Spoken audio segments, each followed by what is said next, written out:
and welcome to all our viewers in Nigeria and around the world to a new cycle on global television. We're live in the nation's capital, Abuja. I am Queen Agaba.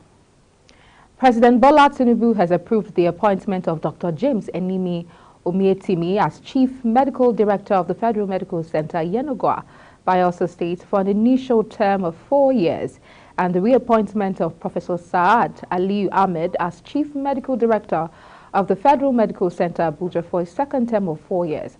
The President expects that the newly appointed Chief Medical Directors, leveraging their vast experience and professional competence, will facilitate the consistent delivery of quality healthcare services to all Nigerians in tandem with the renewed hope agenda of ensuring that all services in federal government hospitals are world-class, people-centered, and delivered in accordance with best industry practice. The Senior Special Assistant to the President on Special Needs and Equal Opportunities, Mohammed Isa Abbas, in a press conference have proposed to President Bola Ahmed to appoint Halima Adenike Tejo-Osho as the Minister of Humanitarian Affairs and Poverty Alleviation, stating that the absence of a minister in the ministry has created huge vacuum, which has had a negative effect on the welfare of the people with disabilities and the vulnerable groups. Fauzia Lukman has more details. In line with the vision of President Bola Ahmed Tinubu to ensure inclusion in every segment of society in his renewed hope agenda, the Senior Special Assistant to the President on Special Needs and Equal Opportunities, Mohammed Isa Abba, have called upon the President to consider Halima Adenike Tejo-Osho for the position of Minister of Humanitarian Affairs and Poverty Alleviation. In light of her exemplary service and unwavering dedication to humanitarian causes, I call upon President Bola Ahmed Tinubu to consider Mrs. Halima Adenike for the position of Minister of Humanitarian Affairs and Poverty Alleviation. Her expertise, passion, and proven track record make her eminently qualified to lead effort in addressing the challenges facing the most vulnerable members in our society. We are appealing on behalf of 35 million Nigerian persons with disability. This is our community. This is our community. That's the extent that it is our community, 35 million Nigerian persons with disability, that we are appealing to Mr. President to listen to our own, to endorse her. It is the vulnerable people that endorse her. When we are the people that selected who is supposed to lead us, I think we are going to achieve the desired goal of the Renewed Hope agenda of President Bola Ahmed Tinubu. He further added that Adenike's dedication to humanitarian cause have been exemplary, with a track record of selfless service and providing essential support and care for those in need. Mrs. Halima Adenike's dedication to humanitarian causes has been exemplary, which a track record of selfless service and tireless advocacy for the marginalized members of our community. Her efforts have touched countless lives, providing essential support and care to those in need. Her commitment to improving the lives of persons with disability is unparalleled, as evidenced by her involvement in various initiatives aimed at promoting inclusivity and accessibility, from advocating for better healthcare services to champion the education and employment opportunities. Mrs. Adenike has been in a beacon of hope for community of persons with disability for a long. He emphasized on the accomplishment of the office in bringing development and impacting the lives of persons with disabilities. We have done a lot within the short period of our resumption, but there are still a lot more to be accomplished. A series of programs and intervention from the office targeted at bringing development and impacting the lives of persons with disability and vulnerable in our society. One of such is the distribution of the palliatives to cushion the effect of the economic hardship in the country. Fauzia Lukman, Global TV News. President Bola Tinubu has approved the appointment of Dr. Temitope Ilori to serve as the Director General of the National Agency for the Control of AIDS, NACA, for an initial term of 4 years. Dr. Ilore is a senior lecturer in the Department of Community Medicine at the University of Ibadan and a consultant family physician at the University College Hospital Ibadan. The President expects the new Director General to bring her wealth of experience and expertise into this seminal role to achieve the mandate of NACA, which includes the coordination, monitoring, and evaluation of the implementation of the Strategic National Plan for the Control of HIV, AIDS, STDs, as well as the mobilization of resources for an effective and sustainable response to HIV, AIDS, and STDs.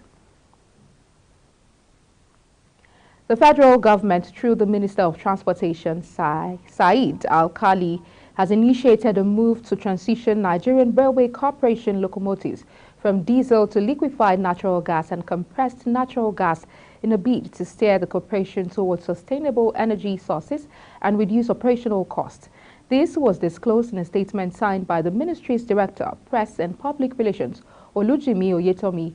Al-Khali was said to have reiterated the desire of President Bola Ahmed Tinubu's administration to provide Nigerians with efficient, affordable and sustainable transportation given the recent removal of fuel subsidy.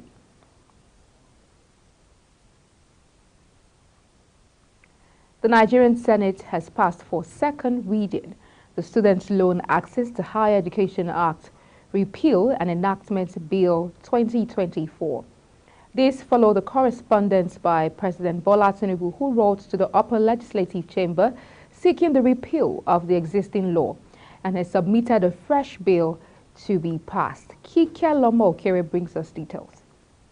This request comes a day after the announcement of a temporary suspension of the commencement of the student loan scheme, which could allow students of tertiary institutions access to interest-free loan to complete their studies. It is my honor and privilege to lead the debate on the Student Loans Access to Higher Education Act, Repeal and Enactment Bill 2024. Mr. President and distinguished colleagues, the bill seeks to enhance the implementation of the Higher Education Loan Scheme by addressing challenges relating to the management structure of the Nigerian Education Loan Fund, applicant eligibility requirements, loan purpose, funding sources, and disbursement. Mr. President and distinguished colleagues, the objectives of the bill are to, 1, provide loans to qualified Nigerians to pay tuition, fees, charges, and upkeep during their course of study. During the debate, several lawmakers lauded the executive bills, which also seek to address challenges relating to the management structure of the Nigerian Education Loan Fund, applicant eligibility requirements, loan purpose, fund sources, and disbursement. I stand to support this bill, this proposed bill, because of its importance, and that shows that Mr. President knows where the foundation of our problems are. If by the time we have this loan scheme become very effective, Nigerians will see why this scheme is more important than any other thing in putting a foundation for the growth of this country, especially when it has to do with tertiary institutions, where quite a number of research will be done and many innovations will be done. There's no better time to bring this than now. I will also want to commend the executive in the repayment scheme of the bill, whereby students who obtain this loan will start their repayment 2 years after their youth service, meaning they have a period of moratorium to do their repayment. Because if the bill had come with some stringent conditions, then we will find it difficult to achieve what the bill intends to. In his concluding remark, President of the Senate, Godswill Akpabio, committed the proposed Student Loan Bill 2024 to the Senate Committee on Tertiary Institution and TET Fund for further legislative input. Bill for an Act to repeal the Students' Loans Access to Higher Education Act 2023 and enact the Student Loans Access to Higher Education Bill 2024 to establish the Nigerian Education Loan Fund as a body corporate to receive, manage, and invest funds to provide loans to Nigerians for higher education, vocational training, and skills acquisition, and for related matters dealt with 2024. Second reading taken. The Students' Loan Access to Higher Education Repeal and Reenactment Bill 2024 seek to enhance the implementation of the Higher Education Student Loan Scheme by addressing challenges related to the management structure of the Nigerian Education Loan Fund, applicant eligibility requirements, loan, purpose, funding sources, disbursement and repayment procedure. Kike Lomo Okeri, Global Television News. The spokesman for the Senate, Yemi Adaramodu, has berated the People's Democratic Party for calling the resignation of the Senate President, Senator Godswill Akpabio, over the unfounded claim of 3.7 trillion naira budget padding. The budget padding allegation was raised by the PDP senator representing Bauchi Central, Senator Abdul Ninge.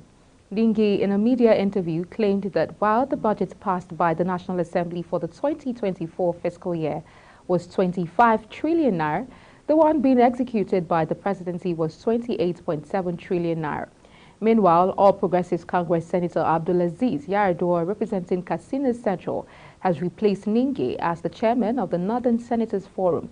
Ninge immediately resigned from the position following his suspension by the Senate. Yaradua's emergence as the new chairman of the NSF was a sequel to unanimous endorsement to that effect by senators across the three geopolitical zones in the north. Minister of Federal Capital Territory Administration, Nyesom Wike, says his administration has been able to bring down the wave of insecurity. Wike made this known while addressing the Nigerian Senate on the state of security in the nation's capital, Abuja. This meeting was prompted by the Senate on the security situation in the FCT following a recent kidnap incident at the Galadima area of the Abuja metropolis. Kike Lomo-Okere has details.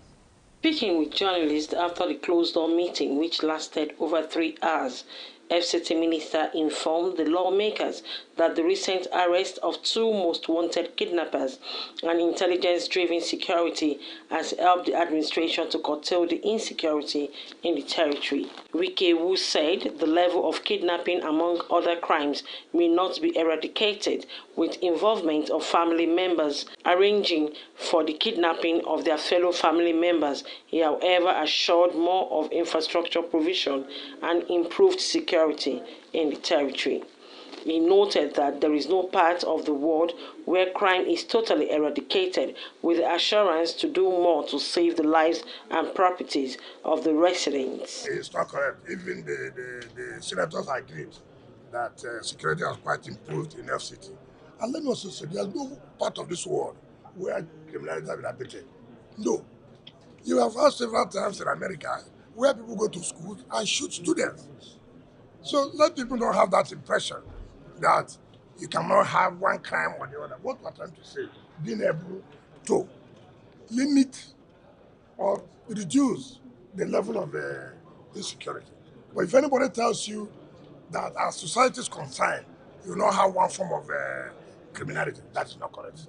And we must have to tell ourselves the simple truth. Also, most of the kidnappings to you here sometimes are state-managed by people. There are some internal arrangements. Also speaking, FCT Commissioner of Police Bennett Igwe noted that the force under its leadership and the support of the Inspector General of Police and FCT Minister will continue to comb the FCT border forest of the FCT of Niger, Kaduna, Nasarawa, and Kogi States. Meanwhile, Igwe cleared the air that the correctional officer who shot and killed one of the handcuffed and convicted offender in Muslim Market on Tuesday has been arrested for interrogation. Discussion was how FCT has been secured recently. All of them came to acknowledge that FCT is not secured recently, especially like many of them said there, since my assumption of office. They have seen changes, they have seen, and I give it to some of my boys, my colleagues in the other security outfit, because we have been working in synergy to ensure safety. We have gone extra miles to ensure safety. And they were able to mention at least since 1 month, and there's no kidnapping in FCT. No person can say there's a kidnapping. And we pray God for that, for the opportunity. It's because of what we have put on the ground. We have used a lot of intelligence. We have decided to dominate the forests. Kikelomo Okeri, Global Television News. The Taraba State Police Command has confirmed the discovery of 7 travelers' bodies amidst the dense foliage of a forest. This revelation comes in the wake of an attack on an 18-seater bus which was targeted in an ambush at Gamkwe village within the Donga local government area of the state. Loaded with passengers from Zaki Biam in Benue State, the vehicle was en route to Mehula in the Bali local government area of Taraba State when a group of assailants believed to be vigilante members launched an attack and struck the vehicle with deadly force. Reports said the vigilante members had been mourning the death of their member when they sighted the bus and attacked it in anger, claiming the passengers, Steve Kingsmen, were responsible for the death of the vigilante members. Sequel to President Bola Tinubu's directive to all security agencies to ensure that recently abducted students in Kajuru local government area of Kaduna State is released without ransom, the Nigerian Armed Forces has reiterated commitment to ensure the release and safety of the victims while keeping journalists abreast with the activities of the armed forces in the theater of operations. Director, Defense Media Operations, Major General Edward Buba, noted that the hostage situation is an extremely sensitive one, which unfortunately is not unprecedented in the history of the ongoing war. Kikelomo Okeri has details. Addressing journalists in Abuja, the Director of Defense Media Operations says the citizens were abducted by a brutal and bloody terrorist group that should only be addressed as terrorists, not bandits. He assured that getting these hostages back is the top of priorities of the military, adding that the armed forces have leveraged on international partners for support so as to help provide intelligence in dealing with the ugly situation. Several of their leaders and their commanders have been neutralized as a result of troops' onslaught.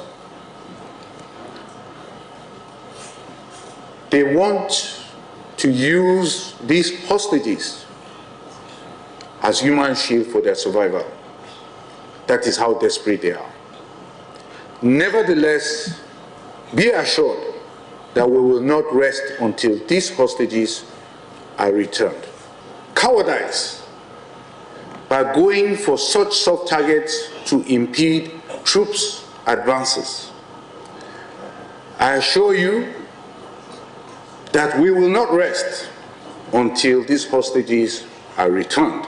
Meanwhile, during the week under review, troops neutralized 213 terrorists and arrested 216 of them. Troops also arrested 67 perpetrators of oil theft and rescued 26 kidnapped hostages. Furthermore, troops recovered 189 assorted weapons and over 4,000 assorted ammunition. The breakdown of the weapons and ammunition as follows: 111 AK-47 rifles were recovered this week. 31 locally fabricated guns were recovered this week, including improvised explosive devices, among others.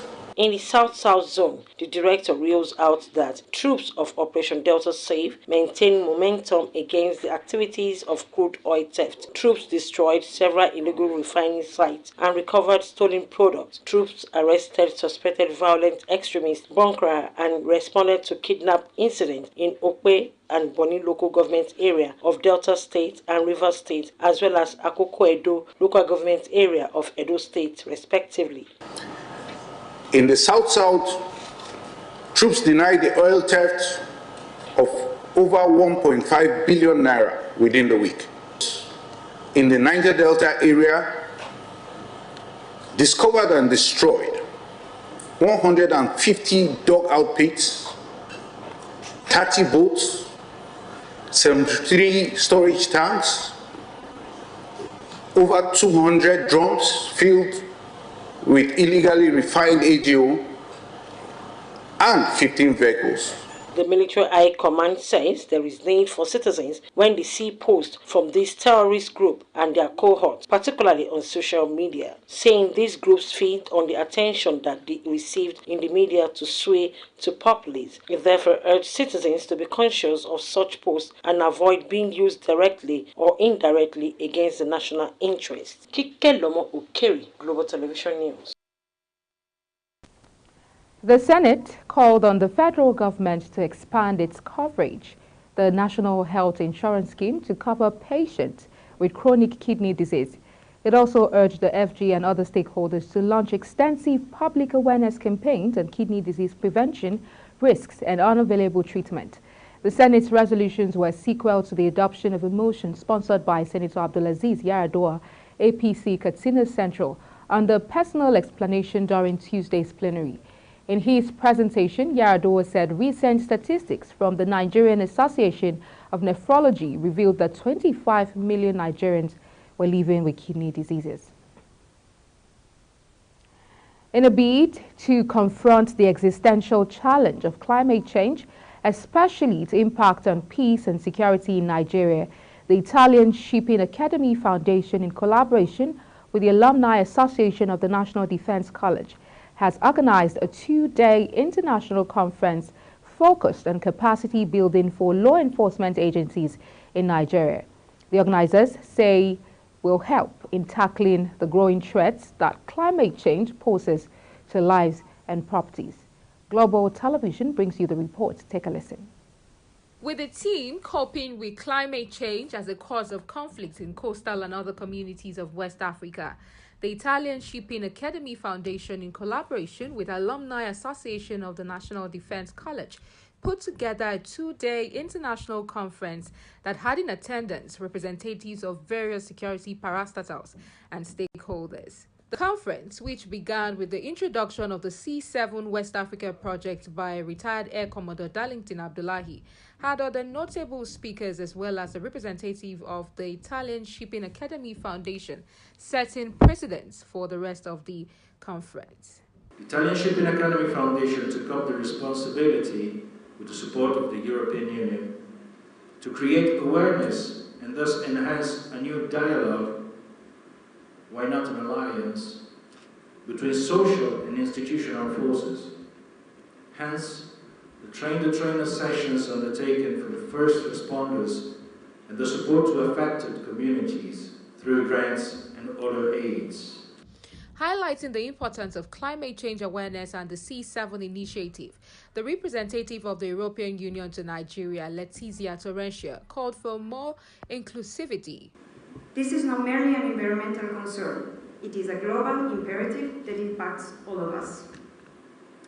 On the international scene, the EU stands firm in supporting partner countries to mitigate the effect of climate change through robust research and policy making. We advocate for ambitious climate action in multilateral fora and foster innovative, sustainable development initiatives through bilateral cooperation. Speaking on the effect of climate change in the West African region, the Minister of the FCT, Nyesom Wike, called on all participants to seize the opportunity in equipping themselves for service of their fatherland. This is another opportunity to equip yourself for the service to your fatherland. Those from the operational and strategic levels should know that the impact of climate change does not discriminate, but it is your duty to ensure effective management of associated conflicts real time. Advocating for a more immediate approach to the intersection between climate change and conflict, the Vice President of Nigeria, Kashim Shettima, says these patterns poses a significant challenge to law enforcement agents. These environmental challenges are not mere isolated incidents. They have far-reaching consequences, like we heard from one of our speakers, is slow and steady. And once we hit the planetary boundary, it's irreversible.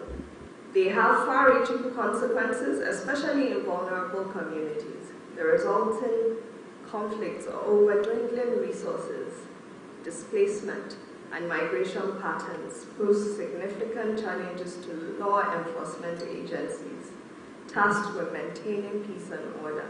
For Global Television, Queen Agaba reported. And that's it on the news cycle, and it came to you live from Nigeria's capital, Abuja. Don't forget to go on Star Times channel 276. Kindly follow us on all social media platforms using @GlobalTVNG and other handles now showing on your screen. I'm Queen Agaba. Thank you for watching and see you again.